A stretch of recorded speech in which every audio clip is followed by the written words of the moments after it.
नमस्कार दोस्तों, स्वागत है आपका। आज हम मार्गरेट एटवुड की एक बहुत ही कमाल की कविता जर्नी टू द इंटीरियर की गहराइयों में उतरेंगे।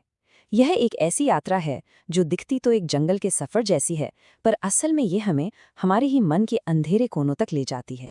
चलिए शुरू करते हैं एक ऐसी लाइन से जो सुनते ही थोड़ा डर सा लगता है कि बहुत लोग यहाँ आए हैं, लेकिन उनमें से कुछ ही आराम से सही सलामत वापस जा पाए हैं। ये लाइन पहले ही मोमेंट से हमें बता देती है कि ये कोई आम सफ़र नहीं है, ये बहुत खतरनाक है। शुरू में कविता एक जानी पहचानी सी तस्वीर बनाती है। ऐसा लगता है जैसे हम किसी मुश्किल पहाड़ी सफ़र पर निकले हैं। एटवुड हमारे सामने एक ऐसा लैंडस्केप रखती हैं जो बिल्कुल किसी घने अनजान जंगल जैसा है। लेकिन इस जगह की हर चीज़ धोखा दे रही है। जो पहाड़ दूर से एक दीवार की तरह सपाट दिखते हैं, जब आप उनकी तरफ बढ़ते हैं तो वो रास्ता दे देते हैं। पेड़ वो भी कमज़ोर हैं, दलदल में उगे हुए हैं। ये एक पूर कंट्री है, यानी एक बंजर बेजान सी ज़मीन। और किसी चट्टान की असलियत, उसकी कठोरता तब तक पता नहीं चलती जब तक आप उसे खुद अपने हाथों से छू कर न देखें। मतलब साफ है, यहाँ जो दिखता है वो सच नहीं है। तो एटवुड हमें बिल्कुल साफ साफ बता रही हैं, ये सफ़र वैसा नहीं है जैसा आप एक मैप पर एक पॉइंट से दूसरे पॉइंट तक एक लाइन खींचकर बना लेते हैं। ये कोई आसान सीधा साधा रास्ता बिल्कुल नहीं है।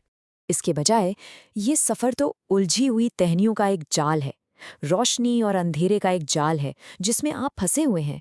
यहाँ कोई साफ मंजिल नहीं है, सिर्फ ये एक अनंत उलझा हुआ रास्ता है, और वही सच्चाई है। और ठीक जब आपको लगने लगता है कि आप इस जंगल को समझने लगे हैं, तभी कविता में कुछ बहुत अजीब चीज़ें दिखनी शुरू हो जाती हैं। ऐसी चीज़ें जिनका इस जंगल के माहौल से दूर दूर तक कोई लेना देना नहीं है। वो कहती है, हाँ कुछ फ़र्क तो है, खासकर इन छोटी छोटी चीज़ों का भटकाव। और यही छोटी छोटी चीज़ें, ये स्मॉल डिटेल्स, इस कविता का पूरा मतलब ही बदल देंगी। और ये देखिए, यही वो जगह है जहाँ कविता एकदम से पलट जाती है।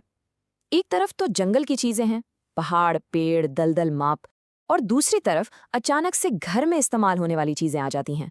आपका जूता, सब्जी काटने वाला छोटा चाकू, एक सेंटेंस यानी एक वाक्य। अब सवाल यह है कि एक घने जंगल के बीच ये सब क्या कर रहा है? ये सवाल यही इस कविता का सबसे बड़ा टर्निंग पॉइंट है। यह हमें मजबूर करता है सोचने पर कि कहीं ऐसा तो नहीं कि ये सफ़र किसी बाहरी जंगल का है ही नहीं। आखिर ये चीज़ें यहाँ आईं कहाँ से? और इसी सवाल का जवाब हमें कविता के असली मतलब तक ले जाता है। ये यात्रा बाहर की दुनिया में नहीं, बल्कि इंसान के मन के अंदर, उसके दिमाग के अंदर हो रही है। ये एक इंटरनल जर्नी है, खुद के अंदर का सफ़र। तो इसका असली मतलब क्या हुआ? मतलब ये कि इंटीरियर कोई पहाड़ या जंगल नहीं है। ये हमारे मन का, हमारी यादों का, हमारी चेतना का अंदर का लैंडस्केप है। कवियत्री असल में अपने ही दिमाग के अनजाने और उलझे हुए रास्तों पर चल रही हैं। ये लाइन तो कमाल की है। एक सेंटेंस, मतलब कोई सोच, कोई पुरानी याद, वो एक गीले सड़ते हुए लकड़ी के टुकड़े की तरह बार बार रास्ते में आ जाती है। वो कहती है, मुझे पक्का याद है मैं कल भी यहीं से गुजरी थी। ये वो ऑब्सेसिव विचार है जिससे आप बचना चाहते हैं, पर वो हर मोड़ पे आपका रास्ता रोक लेता है। और फिर ये सवाल जो ब्रैकेट्स में है, क्या मैं फिर से गोल गोल घूम रही हूँ? ये उस मानसिक उलझन को और गहरा कर देता है।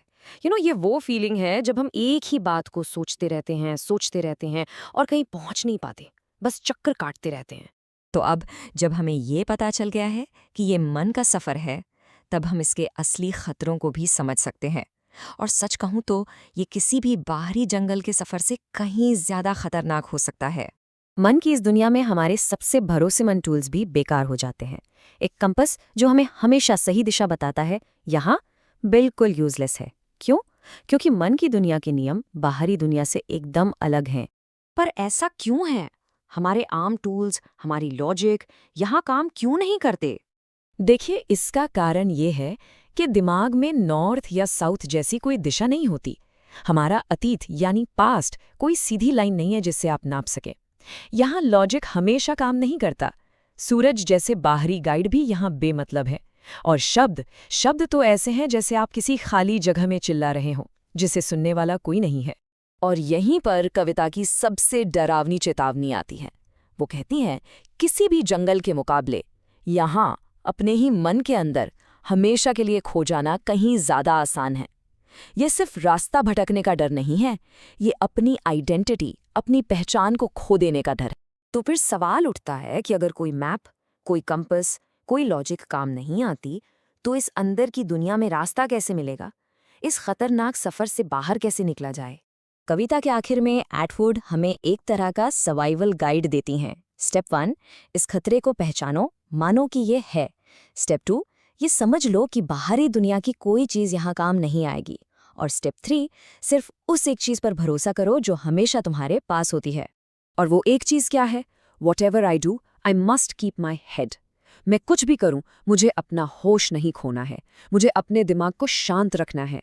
जब सारे टूल्स बेकार हो जाते हैं, तो आपके पास बस एक ही हथियार बचता है, आपका अपना विवेक, आपकी अपनी अवेयरनेस। इसका मतलब है पैनिक नहीं करना, शांत रहना और अपनी ही जागरूकता को अपना गाइड बनाना। तो इस पूरी कविता का सार, इसका मैसेज ये है कि सेल्फ एक्सप्लोरेशन यानी खुद को जानने का सफ़र एक अनजाना, खतरनाक लेकिन बहुत ज़रूरी सफ़र है। और इस सफ़र में आपका गाइड कोई मैप नहीं, कोई इंसान नहीं, सिर्फ आपकी अपनी अवेयरनेस है। तो ये कविता हम सब के लिए एक सवाल छोड़ जाती है। आपकी अपनी अंदर की यात्रा कैसी दिखती है?